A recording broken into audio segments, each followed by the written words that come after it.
Hello everyone, Soulflame here, playing on my Brewmaster Monk Alefist. Today I'll be giving you a quick run through of the tanking silver mode of the Proving Grounds. As always, a quick look at my glyphs and talents. While you can't use potions during the Proving Grounds, you can use a health stone, so be sure to grab one from the soul wheel near the door. In the silver mode of the Proving Grounds, mobs only spawn in from one of two places. I've placed raid markers at these locations to help me keep track of them. You'll see them as soon as the video starts. All of the countdowns and warnings you'll see as the video progresses are provided by the Proving Grounds module of the DBM add-on. If you don't already have it, I suggest you get it. There's nothing special about the mobs in Wave 1, so just pick them up quickly and tank them normally.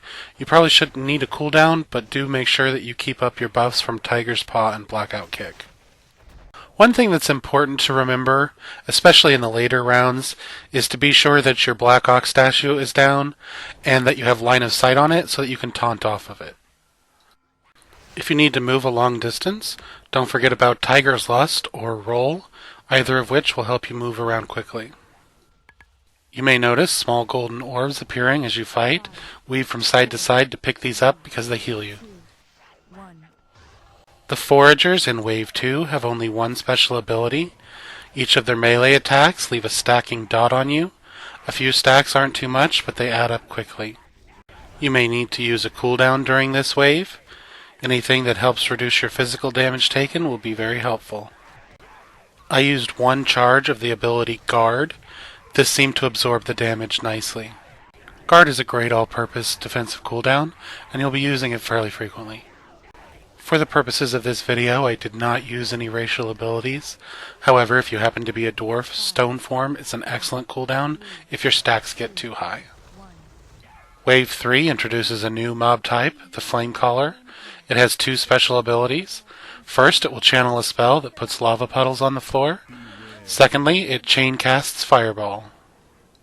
Not only do the flame puddles deal damage, they place a stacking dot on you that increases your damage taken from all sources. Not only do you want to stay out of them, but you'll want to use them against your enemies by tanking them inside one. Once he starts chain casting the fireball, you'll want to interrupt him as often as you can. You'll do this with Spear Hand Strike, and you can also do it by stunning him with your charging Ox Wave. 4, 3, 2, 1. Wave 4 features Foragers, which are the same as the previous rounds, and a Flame Caller, now large, so it casts Pyroblast instead of Fireball. In both cases, your action will be the same as before. Interrupt the caster as often as possible and use a cooldown to mitigate your damage. As the round began, I inadvertently casted Invoke Schwinn, the White Tiger. I didn't mean to do this, but it turned out to be actually a good idea, so I would recommend it. Not only will he take the brunt of the Forager damage, he'll help you kill everything quickly, and because the cooldown lasts so long, he'll be up to help you with the beginning of the next round. Unfortunately, I didn't notice that my Ox statue had died, so I should have replaced it in between rounds. You may want to get in the habit of replacing it just in case.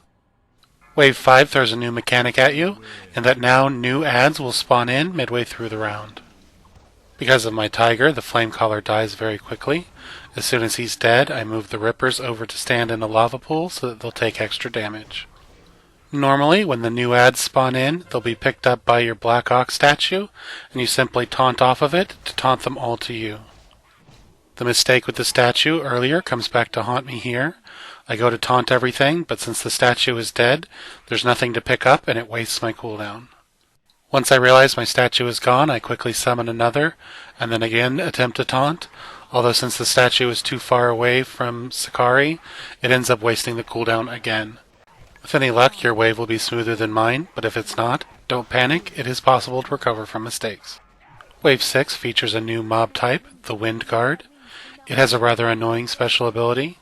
Every few seconds it will knock you backwards and drop all threat.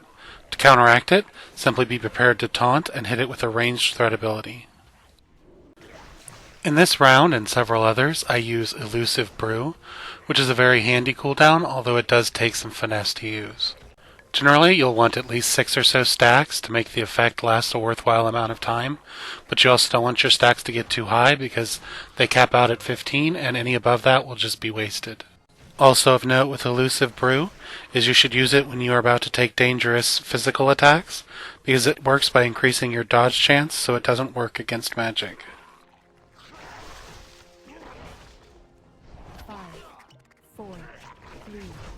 2, 1. Wave 7 doesn't feature any new mechanics, but this combination means you'll want to be careful about your positioning. First, be careful that you're not standing in front of a puddle because you'll be knocked back into it by the wind guard. Second, you'll want both you and your statue to be positioned in such a way that when the wind guard drops aggro and flies off, he will be traveling through puddles if possible. Right there you'll see me repositioning myself to make sure that he ends up in the lava. As a general rule, for any wave with a flame collar, you'll want to tank things in the lava pools as best you can, because the extra damage debuff will make everything die much faster. I use guard again in this round because it's one of the cooldowns we have that's most effective against magic, the other being fortifying brew. I should probably use guard much more often than I do in this video. In fact, you'll probably want to keep one of your 2 charges on cooldown as often as possible. 3, 2, 1. You may notice that I still have a mob left from Wave 7 when Wave 8 starts. I popped my tiger a little early to help me get the extra mob dead and to get everything else under control, but generally you'll just want to make better use of the lava pools so that everything dies in a timely manner. Either way, your tiger is a great cooldown to use at the beginning of Wave 8 because it'll help you get everything under control very quickly. As a general rule, you'll want most of the original mobs to be dead when the new wave spawns in midway through. Once the adds do arrive, it's a standard flame collar wave. Interrupt as often as possible, use your anti-magic cooldowns, and tank everything in the lava as best you can. There's a handy macro you can use to taunt off of your Black Ox statue. There will be a link to that macro in the information section. Aside from the traditional Spear Hand Strike to interrupt, you can also stun using Charging Ox Wave, or you can disorient using your Breath of Fire as long as you have the glyph.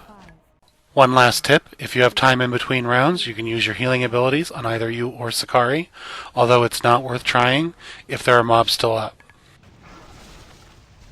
If you have questions or comments about this video, feel free to contact me through this YouTube channel or on my blog. As always, thanks for watching and I hope this video helped.